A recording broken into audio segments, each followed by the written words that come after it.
This is the 11:52 Gospel Oak to Barking Riverside train, making all stop at Upper Holloway, Crouch Hill, Haringey Green Lanes, South Tottenham, Black Horse Road, Walthamstow Road, Leighton Midland Road, Leytonstone Highway, Wood Grange Park, Barking, and Barking Riverside.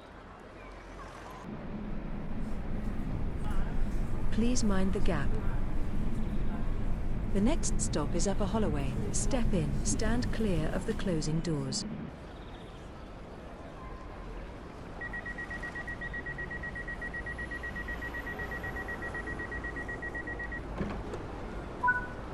The name Gospel Oak is derived from a local oak tree, under which parishioners gathered to hear regular gospel readings when the area was still rural.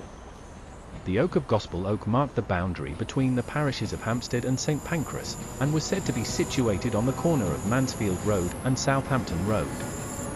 The oak vanished sometime in the 1800s and was last recorded on a map of the area in 1801. Before TfL's big rebrand, this North London stretch of the Overground was known as the Goblin Line. Here's its story. Rail fans were blindsided by the news that TfL is officially renaming all 6 branches of the Overground and giving them brand new colours. But as we all battle to adjust to these new monikers, let's not forget that these lines have stories stretching back to before the Overground began its life in 2007. What is now called the Mildmay Line was once called the North London Line, and then the Silver Link.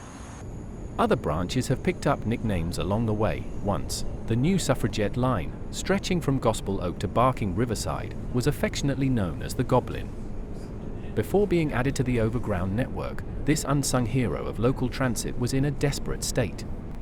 There was the inconsistent half-hour schedule, sometimes breaking down to hourly, with passengers cramming themselves into a single diesel-powered unit when the usual rolling stock failed. There was a severe lack of ticket machines, ticket barriers, station staff and ticket inspectors, and the announcements there is no service on the Gospel Oak to Barking line was comically frequent. But things weren't always so grim. The oldest section of the Goblin is the western end, which is thought to have been built around 1868. A split venture by the prominent London, Tilbury and Southend Railway, founders of the District Railway, and the Midland Railway, it was constructed not just as a standalone route but also a way for the companies to share each other's existing networks via a few curves of tracks. Inevitably, this flexibility means that the Goblin Line has seen some dramatic changes throughout its long history, calling in at different terminals over time. You can still see the tunnel that used to take the train to St Pancras if you're in the Hampstead Junction area. Where now there stands a curving street called Shakespeare Road, there was a link to East Ham Station, and until as recently as the late 1950s, one could catch a steam train there onto what is now a ghost platform. It's a romantic vision, a graceful steam-powered locomotive pulling into a station emblazoned with LTSR ironwork, making a smooth cross-platform interchange with the modern District Line. This is Upper Holloway. Please mind the gap on exit. This is Upper Holloway. Upper Holloway Station was built in 1868 as part of the Tottenham and Hampstead Junction Railway. Located in Holloway, just 3 miles from St Pancras. Signs of the station's past remain. The building which used to be the ticket office can be seen beside the south entrance, for trains towards Gospel Oak. A footbridge over the track remains, but this is closed and the only way over the track is by Holloway Road. The platforms were originally built to accommodate longer trains. The unused sections of platform remain, but are closed and in a poor state of repair. The signal box at the end of the platform is still in use. As of summer 2008, the station has been repainted and re-signed in London Overground colours, with the green painted staircase railings, for example, of the former Silverlink franchise giving way to Overground orange. The station was formerly located between Junction Road and Hornsey Road Station, which both closed in 1943. The cause of the closures was in part related to their close proximity to Upper Holloway Station.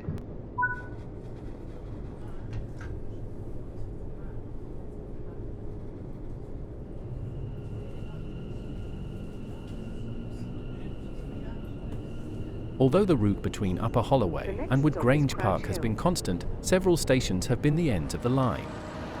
Kentish Town, St Pancras, Gospel Oak, and Moorgate have all been the western termini. East Ham was an alternative eastern terminus for some time. Some trains were extended beyond Barking to destinations such as Southend and Tilbury. There was a regular boat train service between St Pancras and Tilbury. A connection to Gospel Oak was added in 1888, but the route via Kentish Town remained the primary one. The Gospel Oak branch was abandoned during 1926. The connection to East Ham was abandoned in 1958. The Tottenham and Hampstead Junction railway section of the line had stations that were closed due to proximity to other stations or for other reasons. These include Highgate Road, closed in 1918, Junction Road, closed in 1943, Hornsby Road, closed 1943, and St Anne's Road, closed in 1942. The line was considered for closure to passengers in 1963 as part of the Beeching Acts. But local users protested and formed an action group to prevent closure. Beeching's proposals for London were not implemented for the most part, and the line remained opened. Even so, it was allowed to fall into a poor state of repair and reliability. The station canopies were gradually demolished, ticket offices were closed, and staff withdrawn from stations. This is Crouch Hill. Please mind the gap on exit.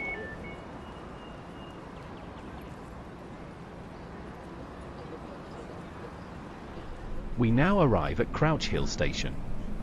Crouch Hill Station is a London Overground station on Crouch Hill in the London Borough of Islington, running between Crouch End and Stroud Green. It is not to be confused with Crouch End Hill, which runs between Crouch End and Hornsey Rise. The two roads meet at a wide junction in Crouch End, and together the two routes constitute the southern access to Crouch End Broadway. Crouch Hill Station was opened on July 21, 1868 by the Tottenham and Hampstead Joint Railway, on the Great Eastern Railway, as part of their line between Tottenham North Junction and Highgate Road. However, the service was a commercial failure and ceased operation entirely in January 1870. The Midland Railway constructed an extension of the line to their station at Kentish Town, and services recommenced in October 1870.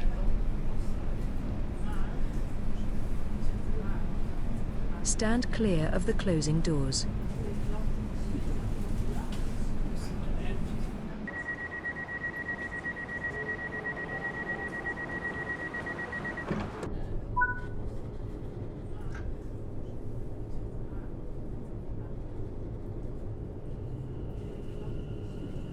The next stop is Haringey Green Lanes. Less romantically, the 1950s also saw the construction of a giant concrete zigzagged flyover and under just west of Barking Station to facilitate freight traffic. Ugly to behold, this mighty feat of civil engineering might just have saved our Goblin branch. Without its dual purpose as a freight and passenger line, it could have been abandoned in the 80s, turned into a park, or redeveloped into housing and forever blocked off. Instead of closure, in 2022 it received a £327 million extension to Barking Riverside, a housing development of around 10,000 new homes. Aside from some platforms that show the original location of Leighton Midland Road and Leytonstone High Road, and a goods crane at Crouch Hill, there are very few echoes of its interesting past, no old signs, fetching tilework or period lighting fixtures to enjoy. But design flourishes can be overrated.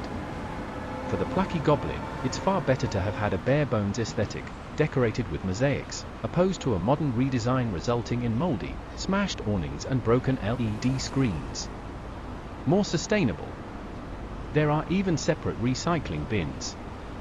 Speaking of sustainability, the Class 710 trains that came onto the tracks in 2019 are still the newest trains on the entirety of the TfL system.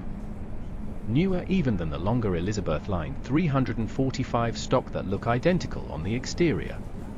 The 710s have improved energy efficiency, onboard Wi-Fi and USB charging points, but have no transverse seating like the 345s, as that train is designed for longer journey times and those seats take up valuable standing space.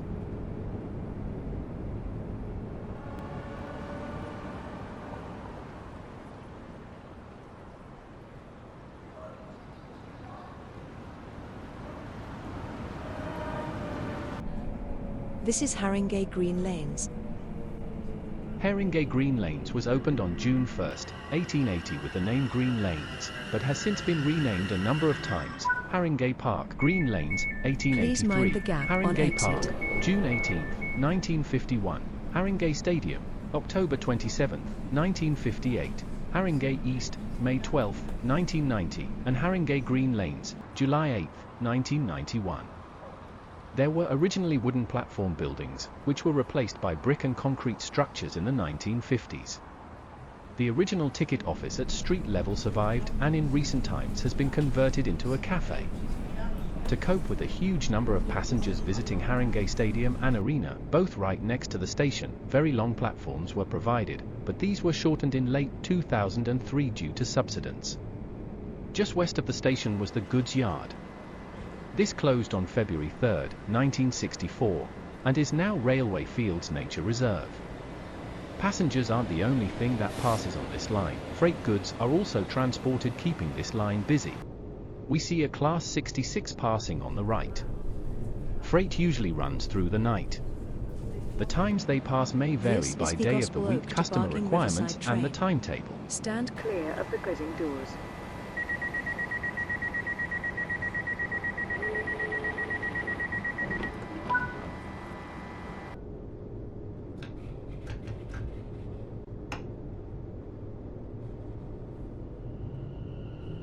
The next stop is South Tottenham.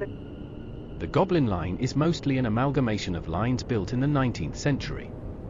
The main section between South Tottenham and Wood Grange Park was built as the Tottenham and Forest Gate Railway, a joint project between the Midland Railway and the London Tilbury and Southend Railway.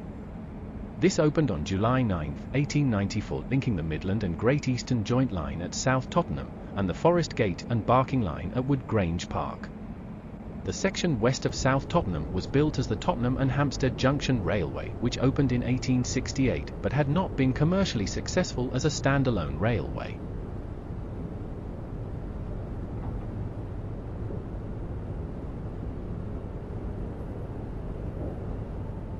During 2008, electrification was ruled out by the Mayor of London on grounds of cost and difficulty of electrifying a line with so many viaducts and bridges, but the Network Route Utilisation Strategy published by Network Rail in October 2009 showed a benefit-cost ratio for the scheme of 2.4 to 1. During 2012, the Mayor of London, Boris Johnson, indicated that funding was a matter for the Department for Transportation. In 2011, Network Rail proposed electrification in Control Period 5, also known as CP5. However, in July 2012, Justine Greening, the Secretary of State for Transport, stated that electrification was not included in the high-level output specification for CP5 and that any funds would need to be provided by TfL. In August, the Mayor wrote to the Secretary of State for Transportation to seek a way forward, and she committed her officials to support work with TfL, Network Rail train operators, and other industry parties to see if a viable way can be found to bridge the funding gap.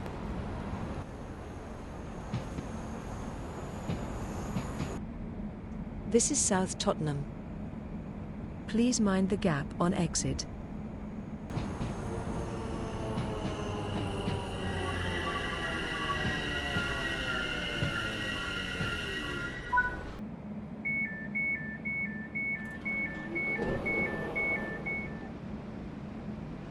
During November 2012, the magazine Modern Railways reported that the Department for Transport had ruled out the work based on an estimated cost of £90 million, in contrast to an estimate of £40 million by TfL.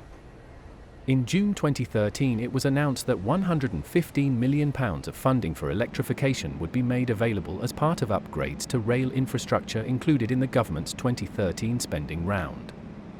At the same time, Transport for London announced that they had obtained a £90 million commitment from the Chancellor of the Exchequer and the Secretary of State for Transport. In September 2015, Network Rail awarded the £56.9 million contract to electrify the line to J.M. Murphy and Sons. There were part closures at weekends and from South Tottenham to Barking from June to late September 2016, followed by a full closure from October 2016 to February 2017. Stand clear of the closing doors.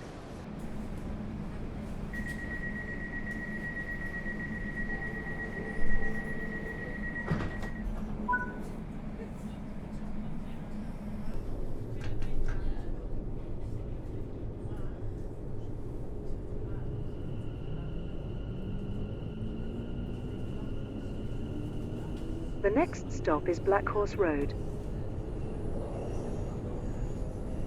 In February 2017, Network Rail announced that whilst the line would reopen as scheduled, they were not able to complete all the work planned due to incorrect designs and late delivery of materials.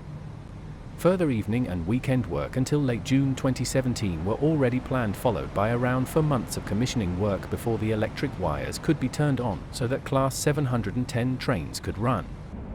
Although the line was completely electrified by mid-January 2018, delays prevented the introduction of new electric trains until 2019. The line was electrified using the NR Series 2 overhead line equipment range, also known as OLE. On account of the completion of electrification in 2018, new electric Class 710 trains were supposed to run starting in March. However, the delivery of these trains were delayed by the manufacturer. At one point, officials were not even willing to divulge an anticipated service date for the Class 710 sets due to the Class 172 units being needed by West Midlands trains.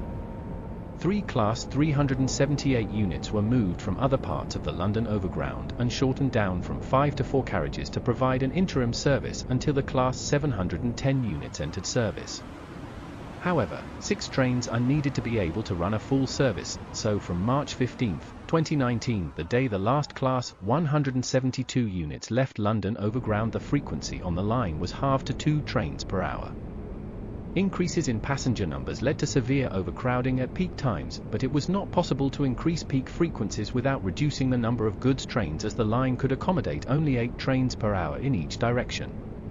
The 2-coach Class 172 diesel trains in use between 2010 and 2019 were incapable of handling the increased number of passengers experienced after the incorporation into the London Overground between 2016 and 2018. The line was electrified by Network Rail.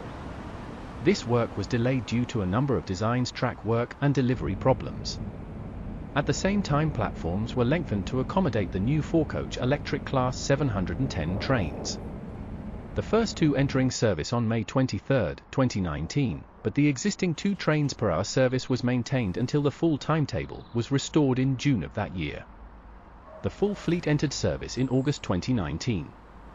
Because the delay caused timetable cutbacks and continued overcrowding, TfL offered a month's free travel, financed by the manufacturer Bombardier, to compensate passengers for the months of disruption they experienced.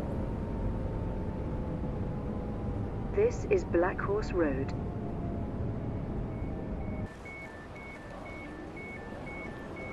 This is Black Horse Road. This station originally opened on the 19th of July, 1894 by the Tottenham and Forest Gate Railway and was situated east of Black Horse Lane. Please mind the gap on exit.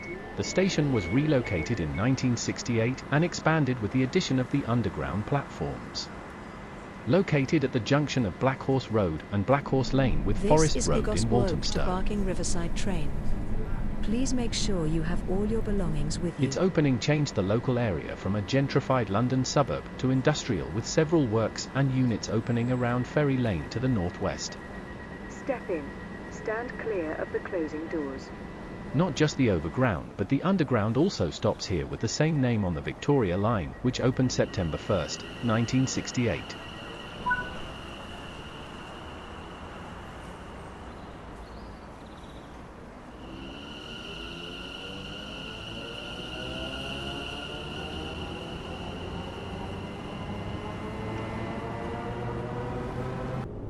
The next stop is Walthamstow Queen's Road. Till the late 19th century, Walthamstow was largely rural, with a small village centre, now Walthamstow Village, and a number of large estates. The main route through the district was Hoe Street. There were various smaller lanes crossing the town. The road, now known as Forest Road, was originally called Clay Street. Further south, High Street was named Marsh Street, and led from the original settlement out to the marshes. Shernhall Street is an ancient route, as is Wood Street, to the east. Since the 2012 Summer Olympics, the town has become increasingly popular, mostly as a result of gentrification. Local property prices increased at a high rate of 22.3% from 2013 to 2014, compared to London's average of 17.8%. It has turned Walthamstow into a trendier town similar to Shoreditch. The leafy Walthamstow village in particular has become sought after by buyers. This is Walthamstow Queens Road. With the advent of the railways and the ensuing suburbanization in the late 19th century, Walthamstow experienced a large growth in population and speculative building.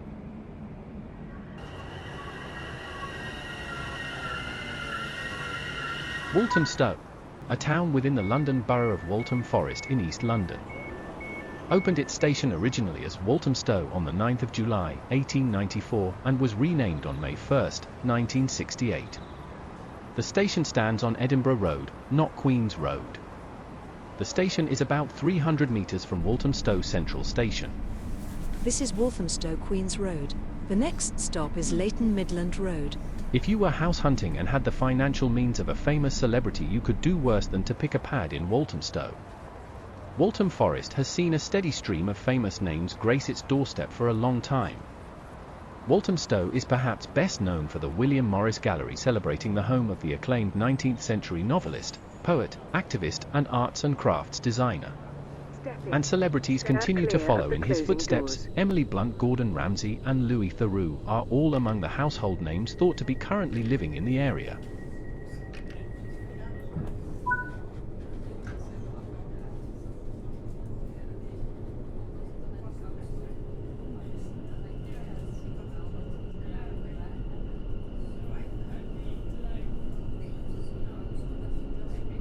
Next stop is Leighton Midland Road.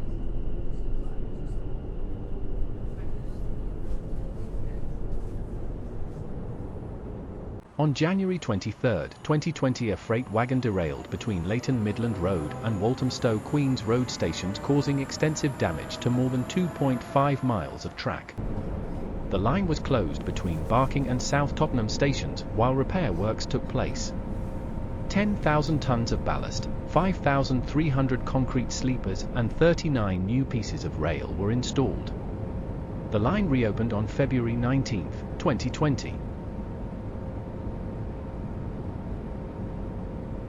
In July 2023, Sadiq Khan, head of TfL and Mayor of London, announced that it would be giving each of the 6 overground services unique names, relevant to the historical contributions by minority groups of the area the service passes through by the end of the following year.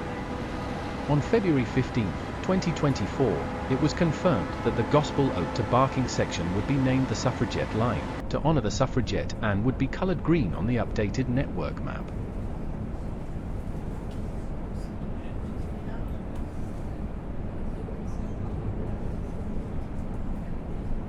The town of Leighton is in the borough of Waltham Forest and borders Walthamstow and Leytonstone. The town consists largely of terraced houses built between 1870 and 1910, interspersed with some modern housing estates. The town has become one of the most ethnically diverse areas in England, with 69% of residents belonging to a non-British ethnic background. Once a traditional working-class area, it is undergoing large-scale regeneration and gentrification, with large numbers of young professionals moving into the area. The municipal borough of Leighton was abolished and was combined with that of Walthamstow and Chingford to form the London Borough of Waltham Forest within the new county of Greater London. Although Leighton did not become officially part of London until 1965, the borough formed part of London's built-up area and had been part of the London Postal District since its inception in 1856. This is Leighton Midland Road. Please mind the gap on exit.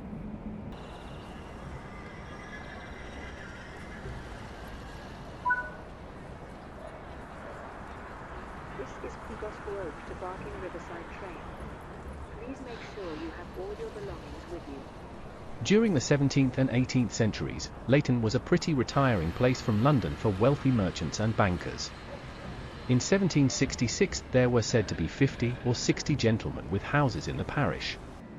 Leighton's development from an agricultural community to an industrial and residential suburb was given impetus by the arrival of the railway. First at Lea Bridge Station in 1840, then at Low Leighton in 1856, now Leighton Underground. Finally, Leighton Midland Road opened in 1894 after an elevated line had been built on brick arches across the already developed streets. However, not all the green spaces were lost. 200 acres of Epping Forest within Leighton's borders were preserved by the Epping Forest Act 1878. In 1897, Leighton Urban District Council purchased the land for a formal park close to the town hall. It opened in 1903 as Coronation Gardens, named after the coronation of King Edward VII. In 1905, the common pasture land on Leighton Marshes was purchased by the council for use as a recreation ground. Next stop is Leytonstone High Road. Stand clear of the closing doors.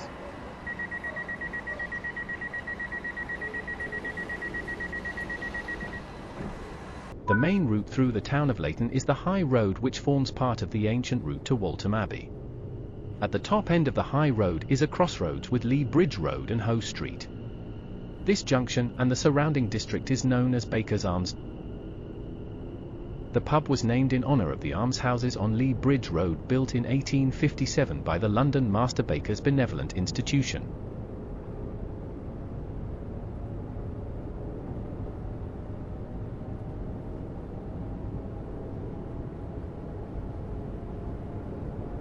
In World War I, about 1,300 houses were damaged by Zeppelin raids.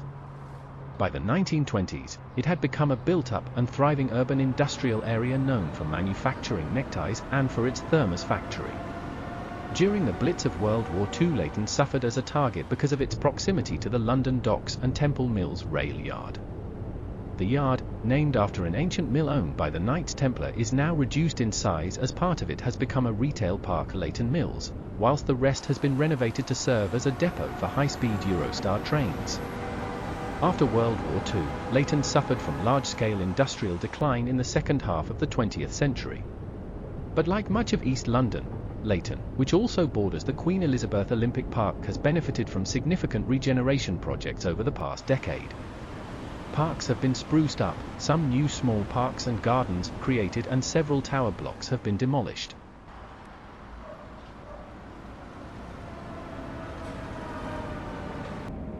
This is Leytonstone High Road.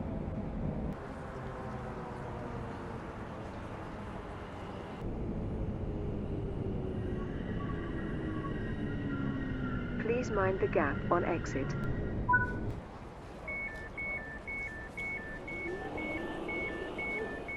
This is Gospel Oak to Barking Riverside train. Please make sure you have all your belongings with you.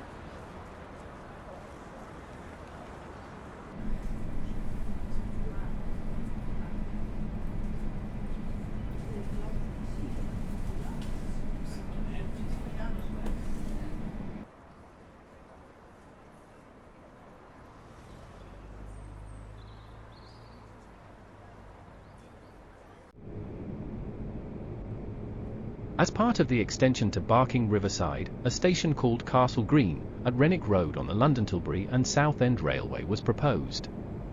Although not built as part of the extension to Barking Riverside, the station site was safeguarded so that it can be built at a later stage. The next stop is Wanstead Park. Step in. Stand clear of the closing doors. There were also proposals to extend the line further across the river to Abbeywood, via Thamesmead, to allow for easier orbital journeys in East London and provide Thamesmead with a railway connection for the first time.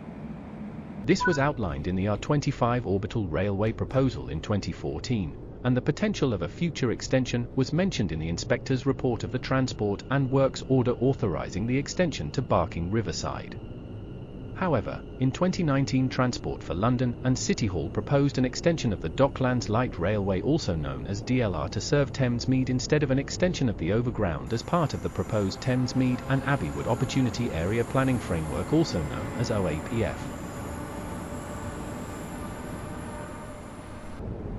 A DLR extension was chosen due to the lower connectivity benefits of an overground extension, the low frequency of 4 trains per hour of the Gospel Oak to Barking Line, and, most significantly, a construction cost twice as much as the DLR, as the gradients required to cross the River Thames would require large-scale tunnelling works when compared to the DLR.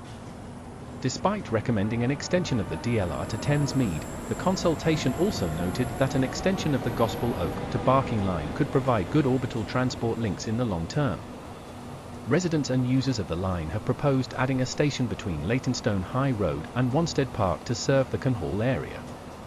The Leighton and Wanstead branch of the Labour Party has expressed an interest in the proposal. The line's user group and Islington Borough Council have been pressing for the reopening of the station at Junction Road, as its proximity to Tufnell Park Underground Station would allow interchange with the Northern Line.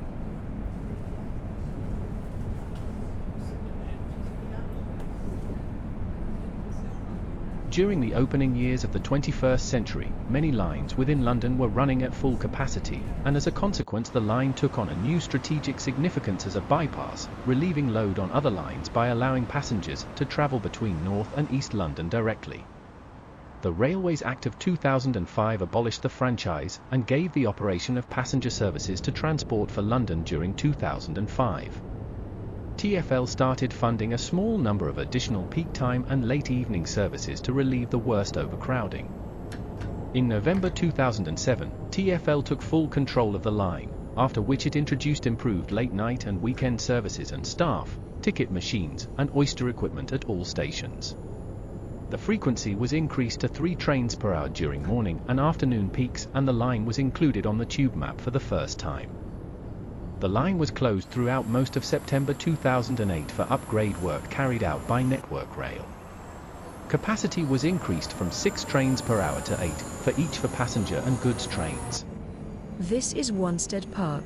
By replacing the overbridges carrying Sussex Way and Albert Road, and lowering the track in some other locations, it was made possible for W10 loading gauge goods trains to operate. Electrification was not included. In 2010, 8 new Class 172 Turbostar diesel trains replaced the Class 150 units, with 2 23-metre coaches and the option to introduce a third coach. The service frequency was increased to 4 trains per hour in January 2011.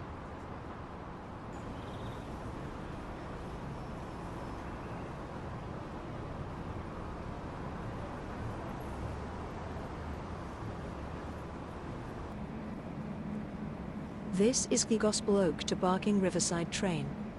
Please make sure you have all your belongings with you. The next stop is Wood Grange Park.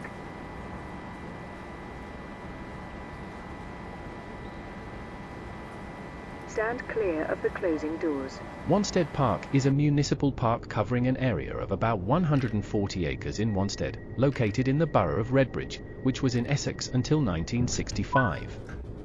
The present park retains some of the layout of its former existence as Wanstead House's grounds, though the park's western boundary lies some 330 yards east of the house's site. In 1992 a management plan was initiated to try to re-establish something of the formality of the grounds of a great house.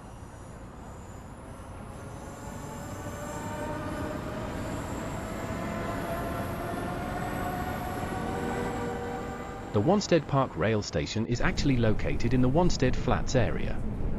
The station was opened on July 9, 1894 by the Tottenham and Forest Gate Railway. The line was electrified in 2016. Whilst the working was underway, from June 6, 2016 until February 2017, trains were replaced by buses between Barking and South Tottenham, until September 23, 2016, and then through to Gospel Oak thereafter. Wanstead Flats is the southernmost portion of Epping Forest, in Leytonstone and Wanstead. The flats, and by extension the forest, ends at Forest Gate directly to the south. It now falls wholly within the boundaries of Redbridge and Waltham Forest, though until 1994 2 parts of it were in the London Borough of Newham.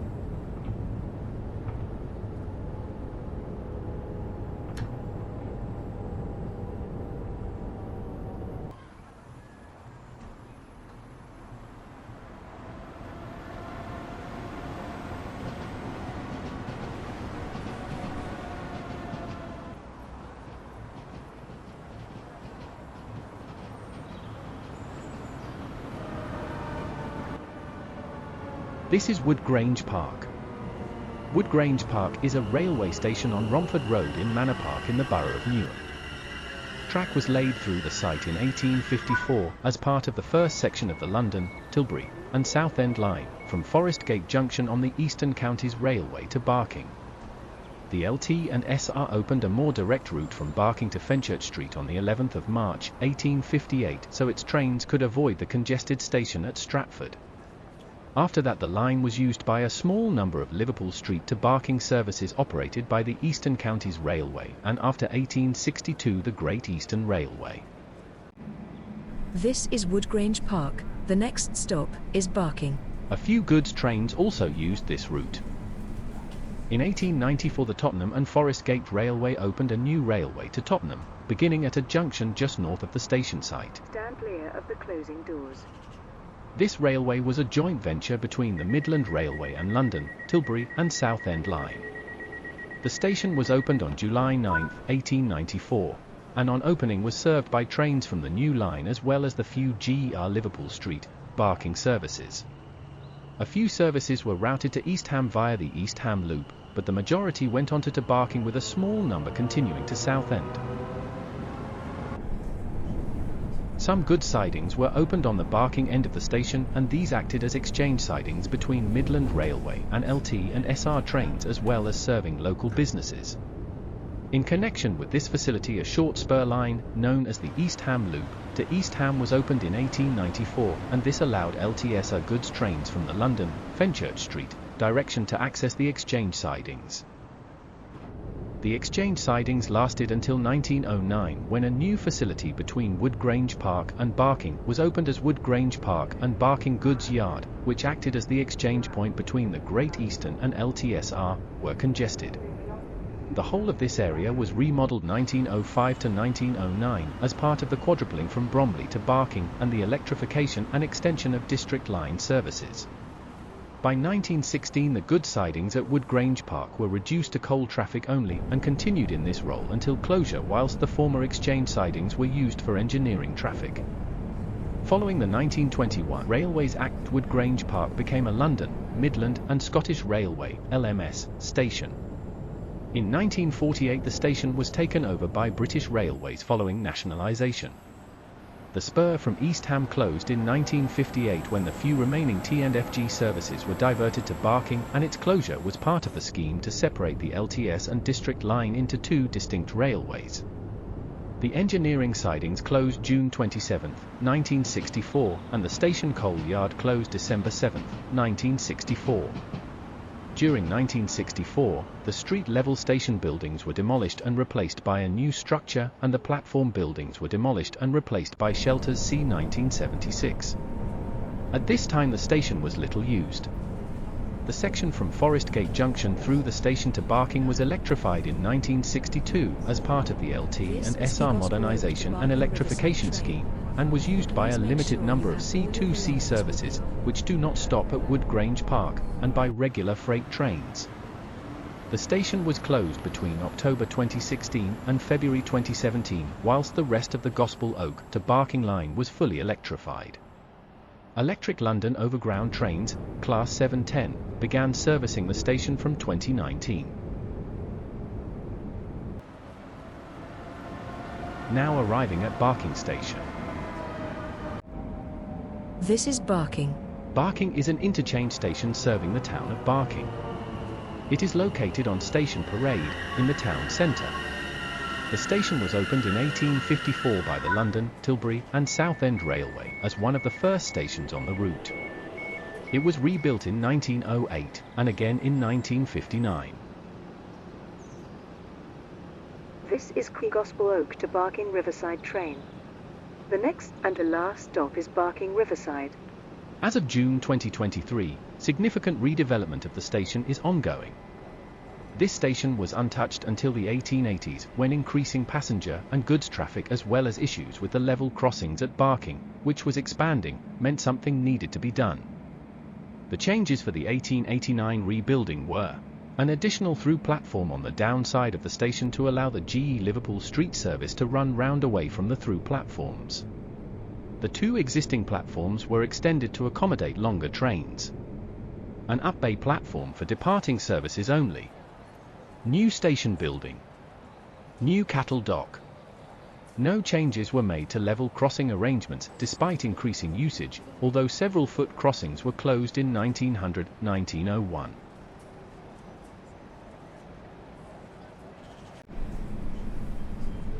Stand clear of the closing doors. The rebuilding was in advance of the arrival in Barking of services from the Tottenham and Forest Gate Railway, which opened in July 1894. Although a joint venture between the LT and SR and Midland Railway, the majority of the services were operated by the latter company.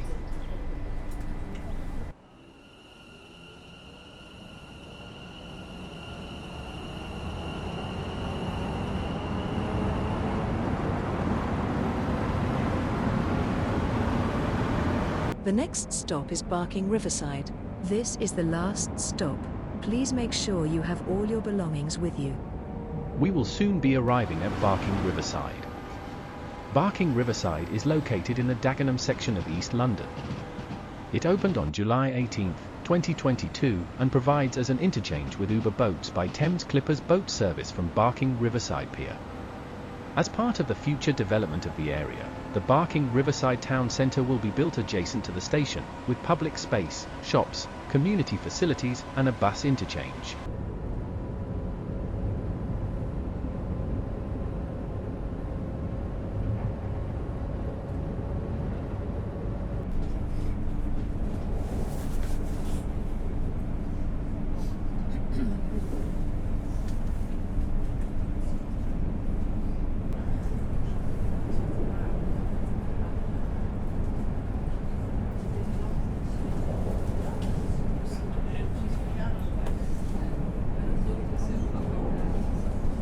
The Goblin Suffragette line was extended southeast by 4.5 kilometers, which is 2.8 miles from the terminus at Barking to serve the Barking Riverside Regeneration Area, which is a brownfield site with permission for around 10,800 new homes. This project was proposed in the mid-2010s, following the cancellation of the DLR extension to Dagenham Dock. The extension was approved in 2017, leading to construction commencing during late 2018. Running partially alongside the existing London Tilbury and Southend Railway line, and then a new viaduct to the Barking Riverside station. The extension opened to passengers on Monday, July 18, 2022, at an estimated cost of £327 million.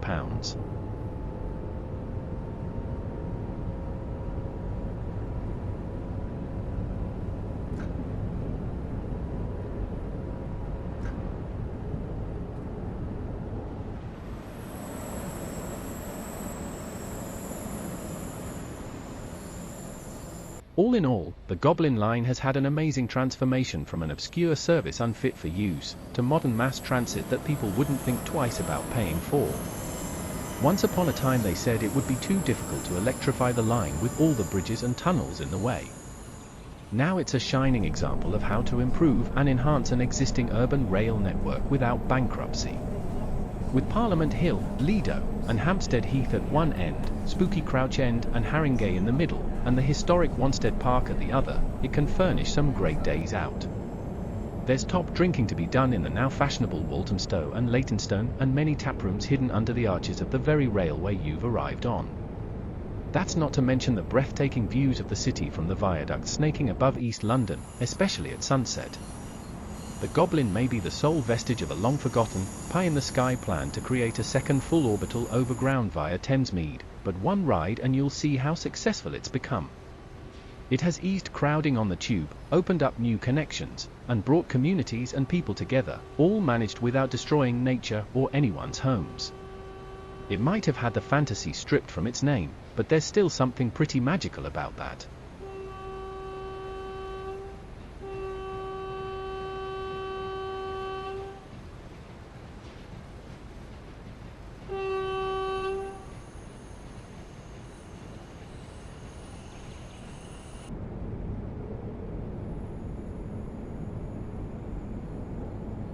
This is Barking Riverside.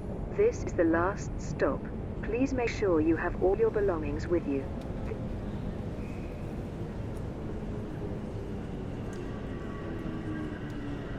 This is King Kaye Games, and I hope you enjoyed our journey along the Gospel Oak to Barking Riverside Line, also known as the Goblin Line. We've explored some beautiful sights and learned about the incredible history and development of this vital transit route. Thank you for joining me on this adventure. If you found this video informative and entertaining, please give it a thumbs up and subscribe for more content. I'd love to hear your thoughts and experiences on this line, so feel free to leave a comment below. Let me know which line you'd like to see next. Until next time, keep exploring, and I'll see you in the next video.